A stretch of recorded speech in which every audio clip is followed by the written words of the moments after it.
The diplomatic shuttle descended through violet clouds that swirled like bruised silk across Zephyra Prime's atmosphere. Leo gripped the armrest, his knuckles white against the synthetic leather. Beside him, Anna sat with her spine straight, her expression unreadable behind the calm mask she'd perfected during their years in the Terran diplomatic corps. "Nervous?" she asked without looking at him.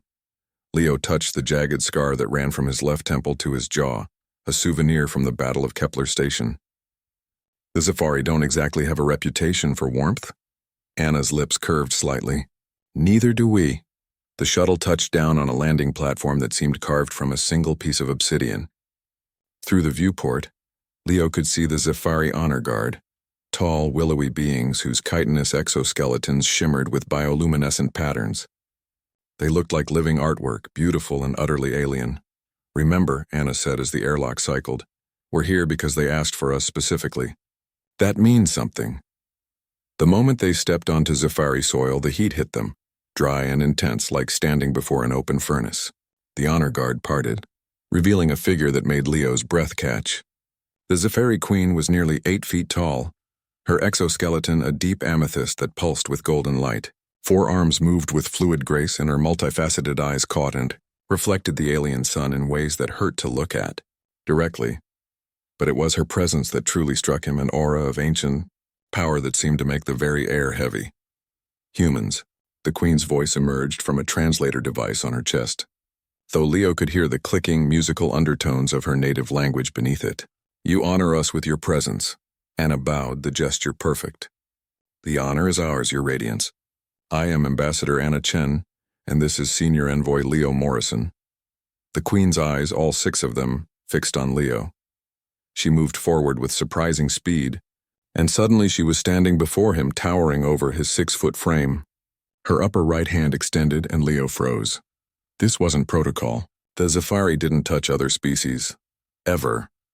"Leo Morrison," the Queen said, and her hand, cool, smooth, impossibly gentle, touched the scar on his face. Her fingers traced its length from temple to jaw. "You survived." The words were barely a whisper, filled with something that sounded almost like wonder. Leo's heart hammered. Yes, Your Radiance. Kepler Station," the Queen continued, her hand still resting against his cheek. "We watched the battle from our observation posts. We saw the human ship, the Defiant, torn apart by Krell plasma fire. We saw the crew pods ejected into space, scattered like seeds in a void. The Krell hunted each one down, methodical, efficient." Anna stepped forward slightly, her hand moving toward the plasma pistol at her hip, but Leo caught her eye and gave the smallest shake of his head. "We intercepted Krell communications that day," the Queen said, finally lowering her hand. "They reported no survivors. 0, they were certain." Her mandibles clicked in what their pre-mission briefing had identified as Zephyri laughter. "But humans do not understand the meaning of 0, do they?" Leo found his voice. "I hid in the debris field for 6 days. Used a dead escape pod as shelter. Recycled my own waste for water. When rescue finally came, they said I should have been dead 5 times over." 6 days, the Queen repeated.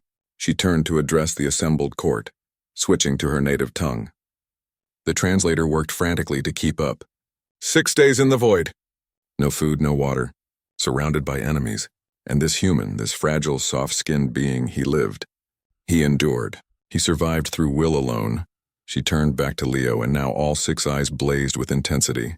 "Do you know why we asked for you specifically, Leo Morrison? Why we requested that Earth send you and Ambassador Chen to negotiate our alliance?" "No, Your Radiance. Because the Krell are coming for us next," the Queen said simply. "Our intelligence networks have confirmed it. In 3 cycles, what you would call months, they will be here. And we are afraid." The admission sent shockwaves through the chamber. The honor guard stiffened. Courtiers whispered urgently among themselves. The mighty Zephyri, whose empire spanned 12 systems, admitting fear. Anna's diplomatic training kicked in. "Your Radiance, the Terran Alliance stands ready to—" The Queen raised a hand, silencing her gently. "We are not afraid of death, Ambassador Chen. Death is simply another transformation. But we are afraid of extinction. Of being erased. The Krell do not conquer, they eradicate. They leave nothing behind." She looked at Leo again. "We have vast fleets, technology that makes stars tremble. But when I watched the recordings of Kepler Station, When I saw you crawl from that escape pod after 6 days of impossible survival, I understood something about humanity. You do not know how to quit. You do not understand the concept of hopeless. Even when mathematics, logic, and biology all say you should die, you simply refuse. Leo felt Anna's eyes on him, but he kept his gaze locked with the Queen's. Your radiance.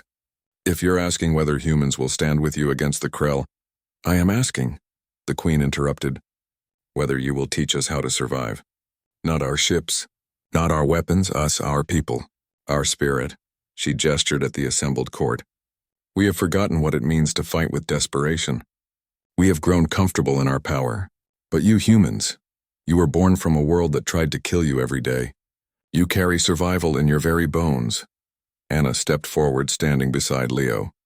We'll need full military cooperation, shared technology, open communication channels. Done, the Queen said immediately. And we'll need your shipyards to construct human-designed vessels, Leo added, surprising himself with his boldness. You shall have them. Why? Anna asked quietly. Why trust us so completely? The Queen's hand rose again, touching the scar on Leo's face one more time. Because this mark tells me everything I need to know about humanity. You could have hidden it. Your medical technology could have erased it completely, but you kept it. You wear your survival like armor. Her eyes glittered. Teach us to do the same. As the Queen led them deeper into the palace to begin negotiations, Leo caught Anna's expression, a mixture of pride and determination.